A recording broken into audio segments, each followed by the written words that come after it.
Welcome back to Charity Farms. My name is Teresa, but you can call me T. Today, I'm going to show you my version of chicken tandoori. It has orange juice, turmeric, olive oil, ground cumin, ground smoked paprika, and honey. It is a delicious marinade that goes with chicken or pork, and it is really good and healthy for your body and your system. When you make the marinade in this video, I do explain that you want it to marinate for 30 minutes or in the fridge up to all day. Basically, the reason why I say 30 minutes and I don't say in the fridge is because you want the pores of the meat to be able to soak in the marinade, and if it's in the fridge, pores will actually close up, so it takes longer for it to marinate. So if you only have 30 minutes, don't put it in the fridge, just let it marinate on the counter covered. But if you can do it all day, definitely put it in the fridge so that there's no bacteria that will actually infest on that. That's the only disclaimer I have about this video. Here's the video. For this delicious marinade, in a bowl, add 1 cup of orange juice, 1/4 cup of olive oil,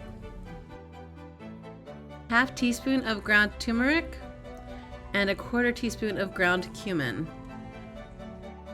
1/4 teaspoon ground smoked paprika, 1/4 teaspoon salt, and 1 tablespoon of honey. Whisk together and pour over your cubed chicken or pork. Cover and set aside for 30 minutes, or in the fridge for all day. The longer it marinates, the more tender your meat will become from the acid in the orange juice.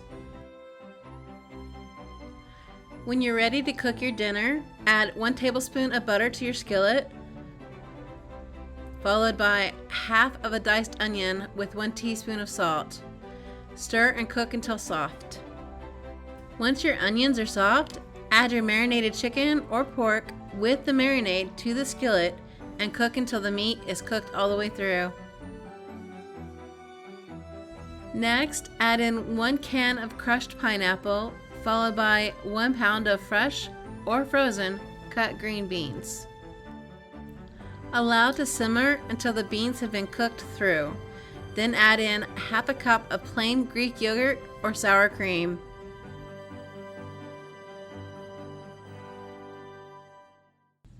In a small container, mix 2 tablespoons of cornstarch and 2 tablespoons of water, then mix well.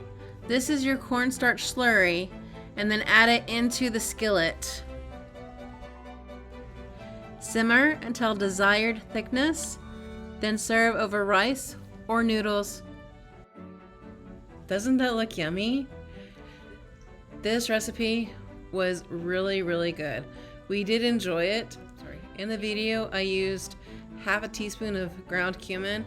That was way too much. That's why I'm telling you now to use 1/4 teaspoon of ground cumin. If you want it spicier, by all means, add more cumin or add more smoked paprika, but keep in mind that that will intensify the heat. I hope you enjoy this recipe. I hope you give it a try. And until next time, I bless you. Bye.